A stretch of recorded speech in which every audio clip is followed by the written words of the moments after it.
স্কুলের ভূমিকা কি বলবে পড়াশোনার ক্ষেত্রে? হ্যাঁ, অবশ্যই এখানে একটা কথা বলার যে করোনা অতিমারি কাল তো আমরা সকলেই সাক্ষী থেকেছি এবং এই কথা একেবারেই কারো অগোচরে মানে কারো আর কি অপ্রকাশ্যে নেই যে করোনা অতিমারির পরবর্তী যে উত্তর পর্ব সময়কালটা সে সময় স্টুডেন্টদের একটা স্কুলমুখী প্রবণতা খানিকটা কমে গিয়েছিল।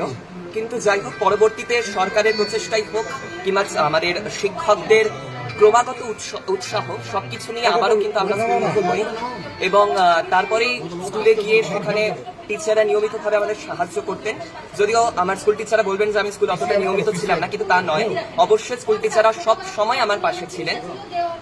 তারা সবসময় আমাকে উপদেশ দিয়ে গেছেন এবং বলে গেছেন যে আগামীতেও অবশ্যই সাহায্য করে যাবেন। সুতরাং এভাবে আমি ভাব করি না যে স্কুলদের আলাদা ভূমিকা রয়েছে, আমি মনে করি এটা একটা যৌথ ভূমিকা যার মধ্যে প্রত্যেকেরই একটা গুরুত্বপূর্ণ অবদান আছে।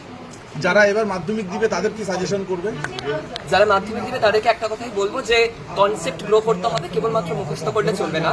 আমাদের সময়ের যদি প্রশ্নপত্র দেখা হয়, এখানে অনেক কিছু কনসেপ্ট বেসড ছিল, সেক্ষেত্রে টেক্সট খুঁটিয়ে খুঁটিয়ে পড়া তো আছে, তার সাথে কিছুটা সহায়িকা বই যেমন আমি ফলো করছিলাম সেটাও করা যেতে পারে। লিখে লিখে অভ্যাস করাটাকে একটু গুরুত্ব দিতে হবে।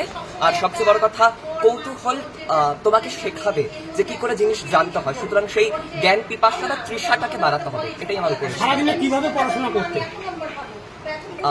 Break learning method. আমি মাধ্যমিক দেওয়ার পূর্বে পাথফাইন্ডার প্রচেষ্টা এরকম একাধিক মক টেস্ট দিয়েছিলাম। তো পাথফাইন্ডারের মক টেস্টের পরবর্তীতে বেশ কিছু আর কি ওয়ার্কশপ হয়েছিল, সেখানে টিচার আমাদের বলেছিলেন যে ব্রেক লার্নিং মেথডে পড়াটাই সব থেকে ভালো উপায়। কেননা ম্যারাথন লার্নিং এর মতো যদি আমি একটানা পড়তে থাকি কোনো বিরতি ছাড়াই, তাহলে সেই পড়াটা ততটা প্রোডাক্টিভ হয় না। সেক্ষেত্রে মাঝে মাঝে ব্রেক দিয়ে প্রতি 40 মিনিটের পরে 5 থেকে 10 মিনিট ব্রেক দিয়ে আবার পড়া, সেটাকেই আমি সব থেকে শ্রেয় মনে করি।